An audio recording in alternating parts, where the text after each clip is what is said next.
As you gain experience and more opportunities come your way, the shift from always saying yes to it's not until I'm convinced it's a yes can be really hard. And for me, it took me hitting burnout to really understand this. Hey, my name is Jenna Kutcher, and I am obsessed with all things business, marketing, numbers, and helping you to navigate both the messy and the magical seasons of this thing called life. I'm a small town mama who took a $300 camera, grew a successful photo biz, and now I work from home and run a 7-figure online business. I teach you the tried and true secrets to building a career you adore. Shy away from the real talk? No way. Money, hardship, growth, loss, and marketing are all topics we discuss here. Think of this as your one-stop shop for happy hour with a gal pal mixed with business school. Pull up a seat, make sure you're cozy, and get ready to be challenged and encouraged while you learn. This is the Goal Digger Podcast. You hit play on an episode of the Goal Digger Podcast. So as you can guess, I love setting goals. And in the past, I've entered into different seasons, whether it's the new year or a new quarter, with really big goals. Whether it's hitting certain sales or revenue numbers, or growing a certain number on social media or my email list, or impacting a certain number of people. And I love those goals. They've absolutely, without a doubt, served me well, and they've been entirely helpful. But sometimes goals like that can leave me in this position of striving, of pushing myself harder, of achieving. Like I'm an achiever through and through. And so that pursuit of more can be really tempting for me. And if you know me, you know that I am not afraid to work. Like for a lot of the last decade, I've had to work really hard in order to get to where I am now.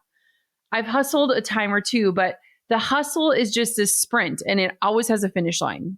It's not the norm. It's not my state of being or my state of working. And I'm a firm believer that life comes at us in seasons. And in some seasons, it's fully necessary to work hard and to chase after those big number goals. But other times, like the time I find myself in currently, I think it's okay to be content with where we're at. In fact, I think it's even beautiful to pursue to be content, to find peace, to define your enough point, to make sure that the pursuit that you're on feels good. Don't confuse being content and this notion of it with this idea of being complacent. You can be joyful and at peace with where you're at while still desiring and acknowledging that the journey is not over. There's more room to grow.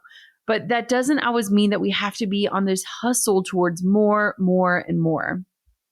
In the last few years, I've led with one main goal: to do anything and everything to protect my peace. And why? Because success to me means feeling at peace in my life and in my work. Waking up and not feeling anxious or stressed, but being at this peaceful spot in this peaceful pursuit. I had someone describe my style of work as being like a gentle breeze. You feel it, it moves you, you notice it, but it doesn't sweep you away or leave a path of destruction. And I personally love that idea. Like I want my work and my life to be like a cool, welcomed, gentle breeze. So while I absolutely still have massive goals for my life, for my business, for my relationship, I more so have a vision for what I want my life to be. Not just what I want it to look like, but how I want to move through it, how I want it to feel. Not just by the end of the year when I round up all the things, but how I want my day-to-day life to look. So maybe you're in a similar season, a season where you definitely want to be ambitious, but you don't want that ambition to lead to burnout. Where you want to create boundaries, but you don't want to miss out on opportunities. Where you still want to be in pursuit, but you have a deep desire to feel content in the day-to-day. That leads me to one of my all-time MVPs of my life, boundaries. In my book, I say this: boundaries aren't solely for keeping people or whatever powers that be out. They're a tool that can keep you in your life. And if you haven't picked up my book, How Are You Really? Head to howareyourreallybook.com. I think you're going to love it. So let's talk about boundaries. Like, how do we do all of this? It often means getting clear on what our exact boundaries will be that will let us protect those pieces of our lives and not slip into hustle mode just because a fancy opportunity bounces our way. So today I'm sharing 12 personal boundaries that I've set up for myself that you are more than welcome to borrow and steal in order to protect your own peace, whatever that looks like for you in your life. Are you ready? Let's get at it. If you love listening to the Goal Digger podcast, you'll love the full lineup of business and entrepreneurial focused podcasts on the HubSpot Podcast Network, like Marketing Made Simple, hosted by Dr. JJ Peterson. Marketing Made Simple brings you practical tips to make your marketing easy and, more importantly, make it work. He's got a robust catalog of ready-to-binge episodes like Why Your Videos Aren't Engaging Customers, an amazing no-cost strategy to get more leads, and how to build your social media content calendar. Listening to Marketing Made Simple wherever you get your podcasts.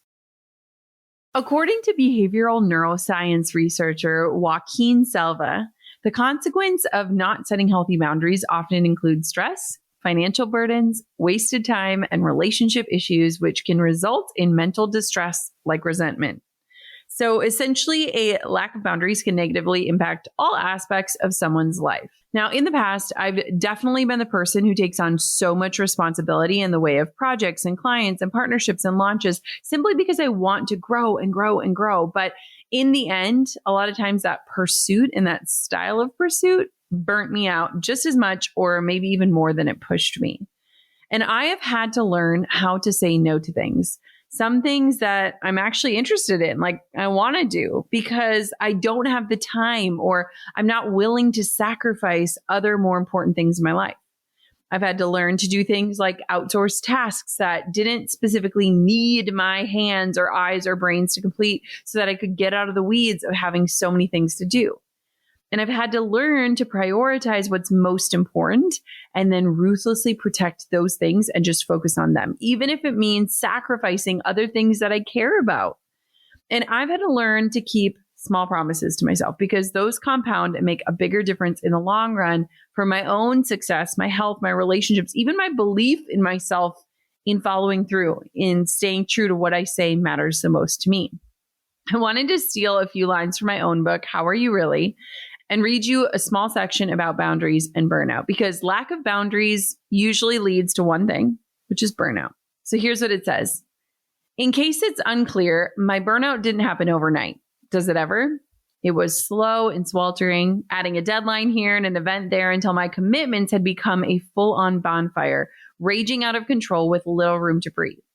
I didn't realize until it was too late, but I can see now exactly how it happened. Somewhere between shooting my first wedding and the night of my undoing, I had tricked myself into believing that boundaries were for weak people, whatever that meant. I thought I was the kind of person who could face the hardship of stress and exhaustion without having to do anything about it. I thought I could just power through a little bit longer and then I'd take a break once things slowed down. But things never slowed down because I didn't slow down. Every time that small voice inside of me asked me to slow down, I would tell myself it was just the temptation to give up, lose my momentum, or cash in a break too early. Like it's something I had to suffer through to earn. Like it was the voice of pessimism. And me, well, I was an optimist, an overcomer, an achiever. Stopping, turning back, slowing down, saying no, I wanted those options out of my playbook. I wanted to prove to myself and everyone watching that I didn't need breaks. I wasn't tired. I didn't need a rest. It wasn't time to sit on the bench. I read this to you because maybe you can relate, where you want to just keep going. This idea of momentum is keeping you on this path of saying yes. Maybe you're believing in this idea of a big break and that someone is going to hand it to you. And so if you say no to someone else, you might miss out on that. I've believed all those lies too. But the one thing that has saved me time and time again are boundaries. I saw an article from Positive Psychology that provides this framework for setting a boundary in a way that will stick and produce the positive benefits that you desire. It's a 4-part process and it goes something like this. Step 1, define. Step 2, communicate. Step 3, stay simple. And step 4, set consequences. So in other words, you first need to identify and define your desired boundary. And then you have to say what you need. And this can mean saying it to another person if it's a relational boundary, or simply saying it to yourself. Maybe write it down in a journal or on your notes app on your phone, or text it to a friend or partner if you want help staying accountable. Next is stay simple, which means don't feel the need to over-explain or give all these reasons and backstories for your boundary. If your boundary will provide you more peace of mind, then that should be reason enough. And I know, let me just say, I know it is so hard not to overshare and justify to get people to understand, at least it is for me. But you do not owe anyone an explanation or a reason beyond saying, this is what you need in order to show up better in your life. And then lastly, set consequences. And setting consequences might look different given the frame of your boundary, but it could include things like restricting relationships with people who don't support that boundary, or finding an accountability buddy, or even removing privileges from your life to uphold a boundary, like saying you won't go on social media until you've meditated for 10 minutes every morning. It doesn't have to be something that's hard or fast or daunting or scary. It can just be something that helps you stick to the boundary. Now, I look at boundaries like bumpers in bowling. Do you know what I'm talking about? If you have a small kid or if you bowl like I do, you probably understand this reference. But you know when you can pop up those bumpers and it helps keep your ball down the path. It keeps you from going in the gutter, so to speak, literally and figuratively. And the ball can bounce off of the bumpers, but it stays on the path towards the pins. That's what I think boundaries are like. It's like putting the bumpers up in your life. Because sometimes when we're left to our own devices, we just throw ourselves right into the gutter. We don't even get a chance to aim towards where we want to go. So let's jump into the 12 boundaries I keep to protect my peace each week. And I want for you to just listen to these and think about what this could look like in your life. It doesn't have to be the same as mine. It doesn't even have to be relatively close to it. I just want to share what I do and why. And then I want for you to ask yourself, what will serve you? What will put up the bumpers in your life to keep you on the path that you're on? So first, no cell phone notifications while I work. This actually drove Drew crazy today because he was at the store and he was texting me about what to buy for Quinn. And I wasn't looking because I always put do not disturb on. Like my phone basically lives in do not disturb mode for 20 hours of the day. I don't want notifications on my phone for things like emails or texts to suddenly pull me away from a task at hand and send me into this like reactionary mode versus being proactive. And I even have to ask permission before texting on my team. We have this rule where we don't text each other. We don't use our phones for work unless we ask permission. And basically, I love that because it helps me stay in my life, because at the drop of a hat, I might be in mom mode and then back in work mode. And I don't want to fear looking at my phone for fear that it would like send me into an anxious spiral or remind me of something that I need to get done when I'm actually focusing on something else. So it helps like that I don't feel required to use my phone for work. And it makes it so that my phone doesn't feel like this daunting, extra limb, just reminding me of all the things I need to be doing. Because trust me, I'm a doer. And so when my brain turns on like that, it's really hard to turn it off. So do not disturb mode totally helps me. Or even sometimes I put it in airplane mode. Like when I'm recording, it's in airplane mode. And then I don't feel like I'm going to get as distracted. There's also, that goes along with this boundary, there's also this app called the Forest app. And what you do is you set an amount of time that you want to focus, and it literally grows a tree. They actually plant trees for how much you stay focused. And so if you say like, I want to focus on a task for 20 minutes, if you click out of that app, it kills the tree that was growing. And so one, you feel this like utter responsibility to follow through. But two, you kind of start to notice how many times you pick up your phone and then you see the tree growing and you're like, oh yeah, I was supposed to be focused. So if phone distraction is something that gets you, try the Forest app. It's something that helps me and a few members of my team. Okay, number 2, speaking of phones, we do not allow phones in our bedroom. This is huge for Drew and myself, and this is how we connect at the end of our day. It's something we've been doing for years and years, talked about it multiple times on this show. But we noticed a long time ago, and I'm talking like years and years ago, that it was so easy to crawl into bed exhausted at the end of the day and just sit and scroll for an hour instead of talking or snuggling or reading to each other, like whatever that looks like. And so we have gotten in this habit. My mom can attest to it because she stays at our house like once a week. And we like charge all of our devices, our watches, everything is charged in one little corner or one cabinet in our house. It's like a squeaky cabinet intentionally. And everything goes in there. And it's been really good for us because when we disconnect from our phones and our screens and we're not tempted to like wake up and start scrolling in the morning, it's been really helpful. And if you're worried that someone's going to call or there might be an emergency, leave your ringer on in the other room or play with your settings to only allow calls from certain numbers to go through. So I've also considered like charging my phone in our closet so that it's nearby if there were an emergency, but it's also not like on my nightstand. And also there's like all these EMF things, but I won't get into that. Okay.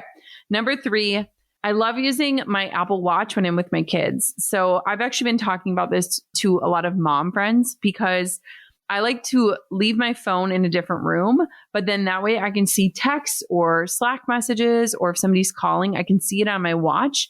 And I know this seems really small, but I would way rather have my kids see me look at a watch than to look at my phone or to be holding my phone in my hand all the time. They don't really know what I'm looking at when I'm looking at my watch. And so I just feel like it's a way less obtrusive way to make sure everything's fine. There's no emergencies. I can see if anything urgent comes through, but I can stay present with my kids. And it is also not tempting because you can't sit on your watch and scroll. So it's just like, here are the notifications, do with them what you will, but stay focused. And I know that Apple Watches are not a small investment by any means, but for me, it's been really, really worthwhile. Not only that, but it has helped me stay more consistent with moving. I set things to like remind me to breathe, have mindful minutes, things like that. And so it's just been this secondary bonus on top of being able to just stay on top of anything that's coming in, but not get distracted or sucked down any rabbit holes with it. Number 4 is keeping my workplace calm and chaos free by turning on meditation music or spa music when I work. I literally laughed at my top Spotify last year because it was this mix of like Zen and worship music, 2 types of music that really just like calm my nervous system. Truly. When I listen to them, I feel like I breathe deeper, I focus better. And I know it sounds funny, but this actually does feel like this micro boundary in it that allows my headspace to remain at ease and peaceful. It keeps me breathing deeper. So even if I'm cranking out work or trying to finish something big on a tight deadline, I have on just relaxing music. Drew actually laughs a lot because I either work in silence or when I have music on, it is like just straight up spa music. And when I'm doing like work that doesn't require straight on focus, I actually like to listen to meditations on Spotify. And a lot of times just hearing like the subconscious messaging of like, take a deep breath or unclench your jaw or release your shoulders. It helps me just stay in the zone and like kind of pick up those cues to just stay relaxed while I'm working. Number 5 is not feeling pressure to respond to anything immediately. I actually just posted this picture on my Instagram stories of a text message, and I did not even notice or realize that I had 218 unread texts. And I'm kind of grimacing when I say this. I know that is probably making a lot of you burst out in hives, but I honestly didn't even notice. And let me tell you, if you are an inbox 0 warrior and cannot breathe calmly until all messages are responded to, you are just like my husband, Drew. I hear you.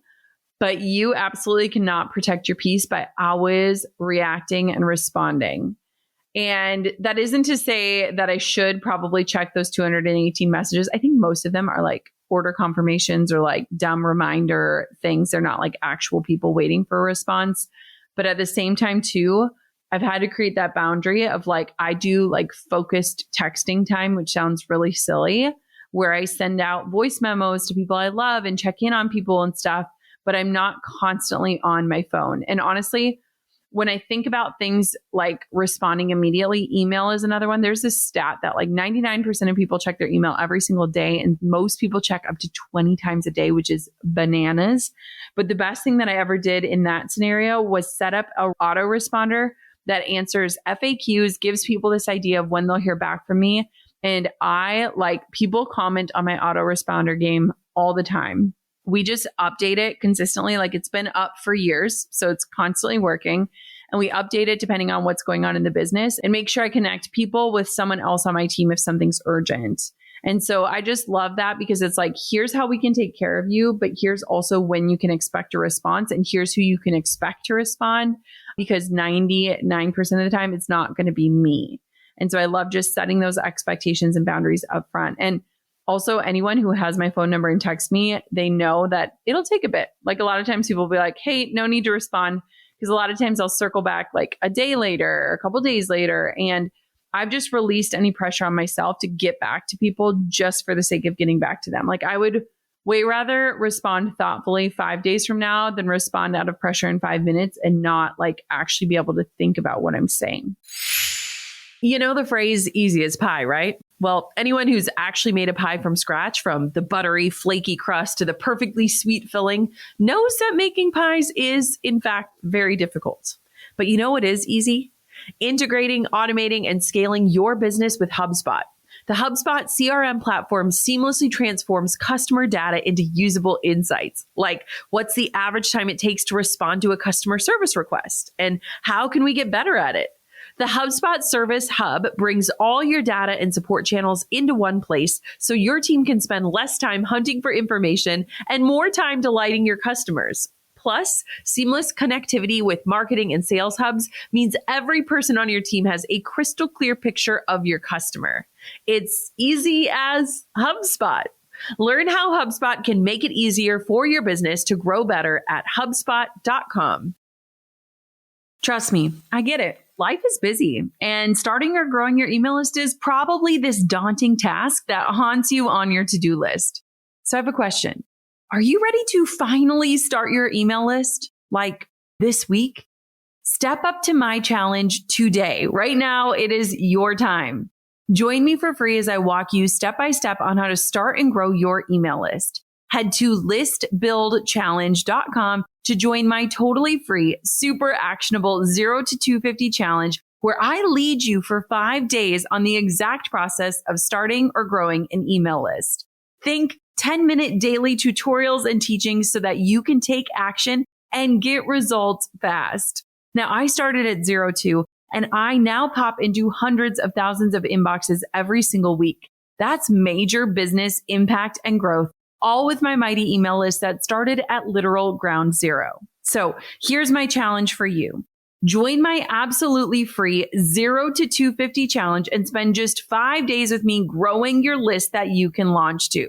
Start the free 5-day challenge complete with video tutorials at listbuildchallenge.com. That's listbuildchallenge.com.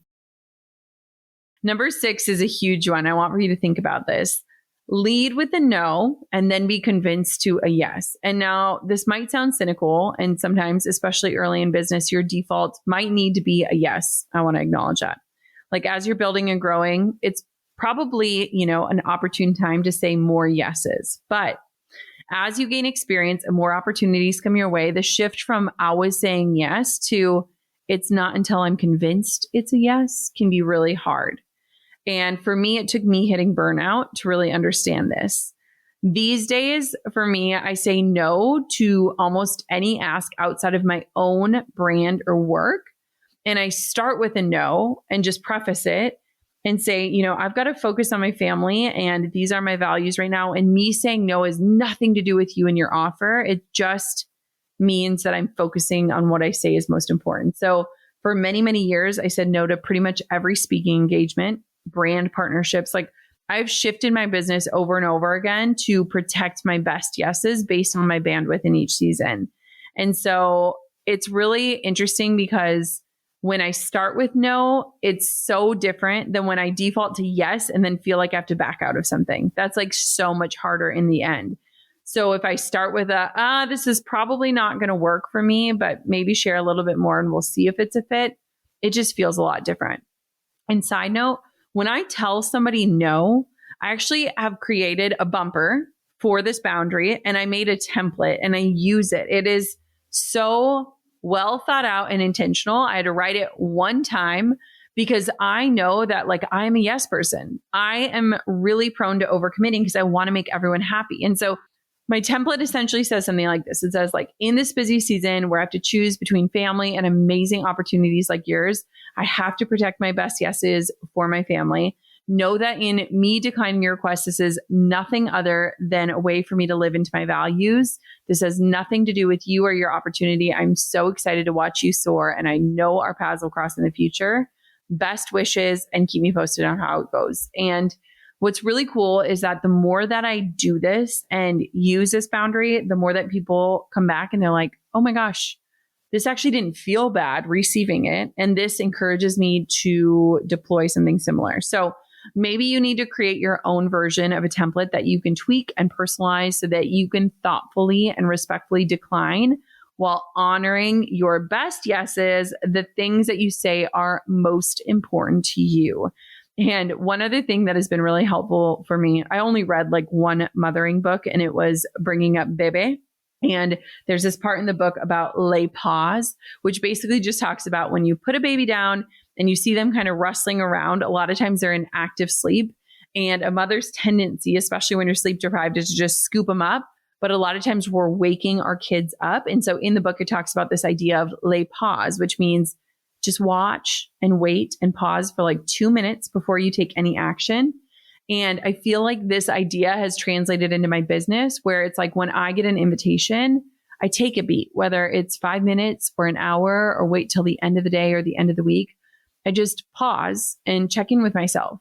What is my why? Is this aligned? How does this feel? How will it feel when the time comes to honor this commitment?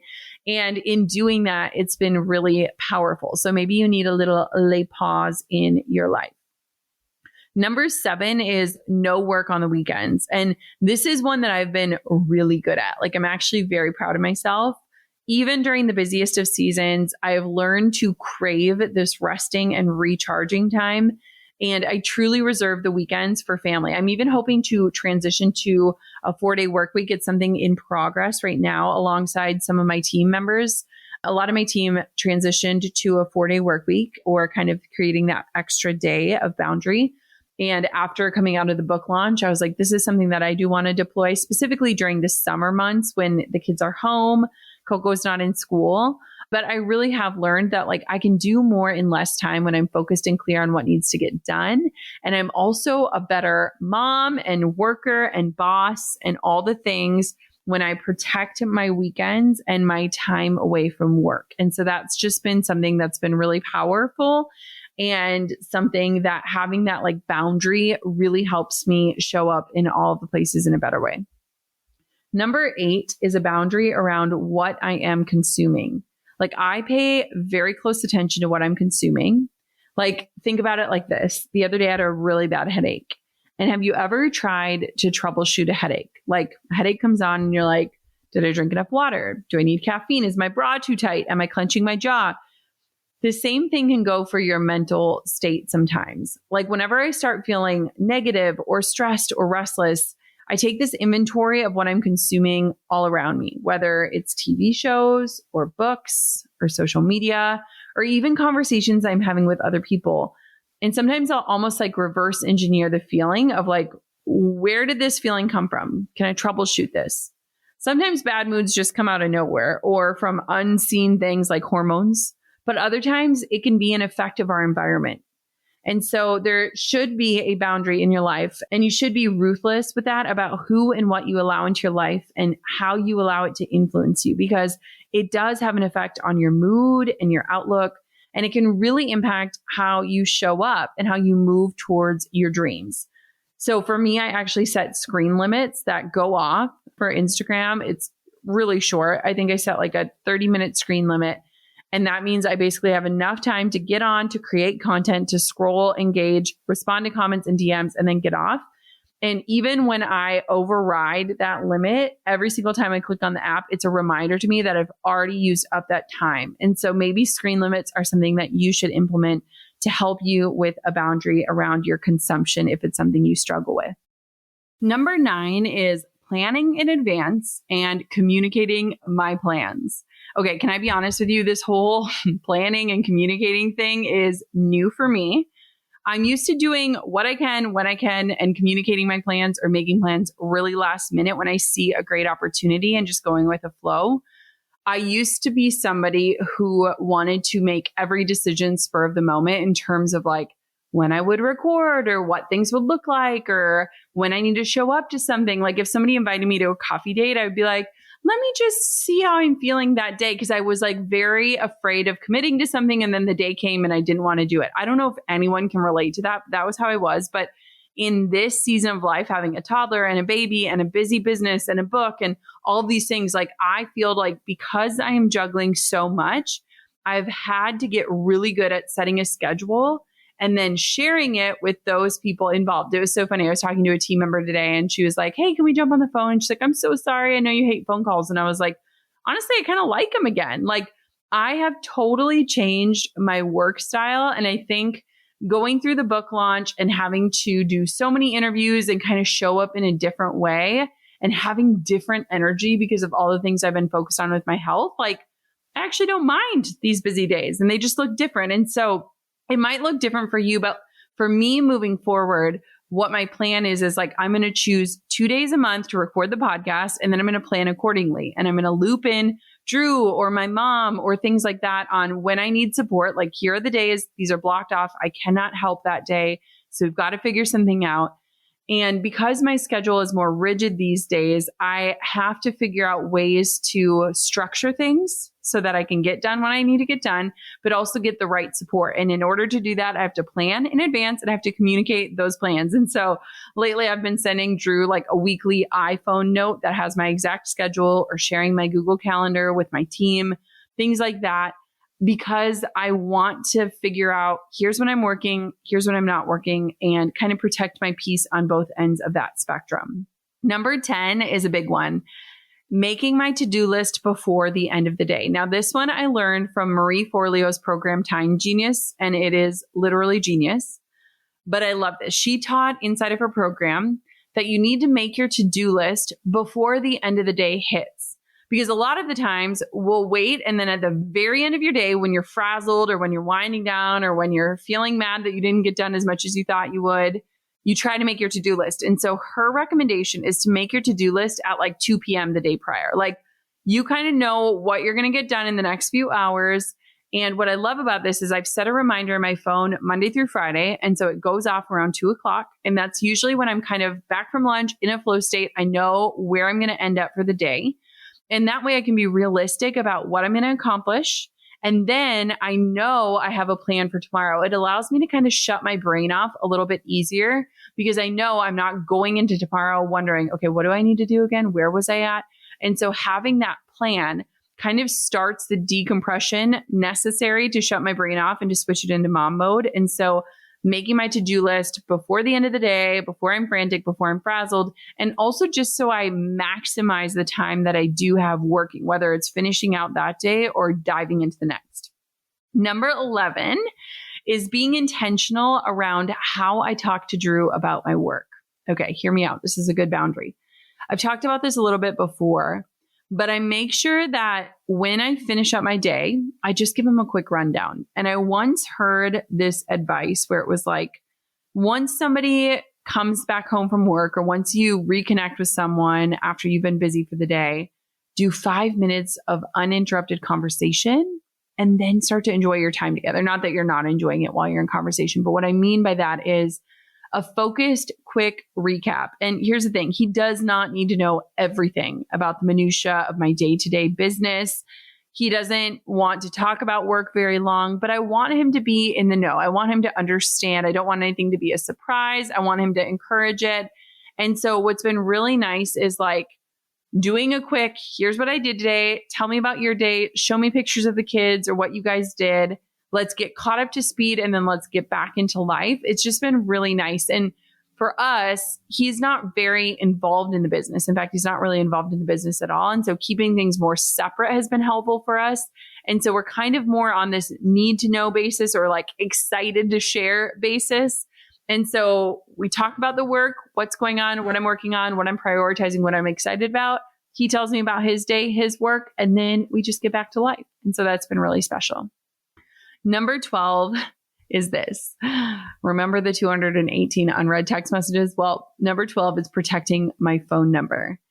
And I say this from a place of just be thoughtful at what lines of communication you open to people. And I feel like nobody in our life needs another endless text conversation or a message asking you for something where you feel like you're dreading opening it because you don't want them to see that you read it. And I love connecting with my friends. I love sending voice memos. I love phone calls. I love all of that. But I have learned that I have to protect what lines of communication I open up to people and how I do that. And so now if somebody asks for my number and I know it's only going to be about work stuff, I actually try to redirect my inbox to keep my phone more minimal. And I honestly just say, like, I don't really use my phone to work. So if it has to do with work stuff, here is my email. Like this weekend, somebody texted me about work stuff on like a Saturday evening. And I read it and I kind of got frustrated because I was like, it's Saturday. I'm with my family and like this could be an email. And so it just is a good reminder of like, if you're only having work relationships, try to protect your number and protect the lines of communication that allow you best, because I actually respond better when things come through my inbox, when I'm sitting at my computer, when I'm more intentionally working.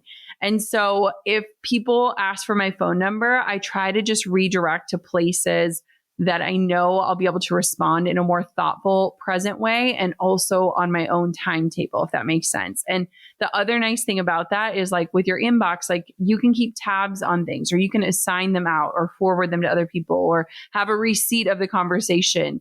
And so it really helps me to stay more in life mode and to keep my phone, again, not this thing that I dread or this thing that I hate thinking about work with.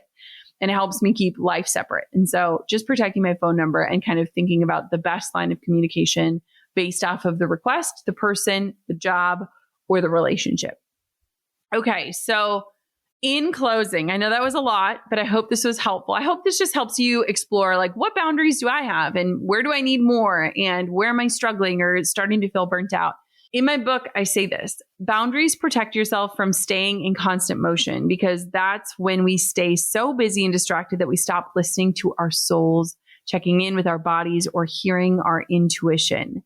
Once I finally understood where my yes belonged and where boundaries were needed, I became obsessed with operating out of my enoughness, which in turn freed up my greatness.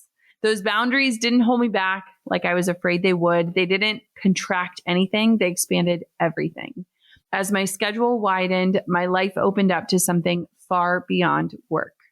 Now, it's funny because reviewing this list goes to show how small tweaks can end up making a drastic difference, like moving your phone to another room, or saying no by default, or adopting les pause into your life.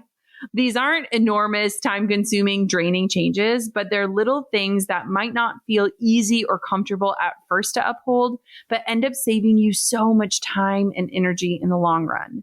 Boundaries can be the catalyst for reaching more fulfillment, more ease, more joy in your work life, relationships, and beyond.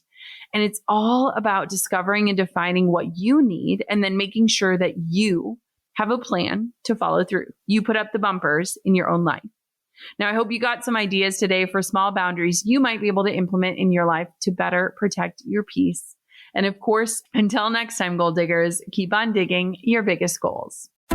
I'm over here giving you a virtual high five because you just finished another episode of the Goal Digger podcast. Did that go by way too fast for anyone else? If you want more, head over to goaldiggerpodcast.com for show notes and all the discount codes from today's sponsors. And if you're looking for a new crew of movers and shakers like you to bounce ideas and ask questions, be sure to join my exclusive community for Goal Diggers on Facebook. The link's waiting for you at goaldiggerpodcast.com.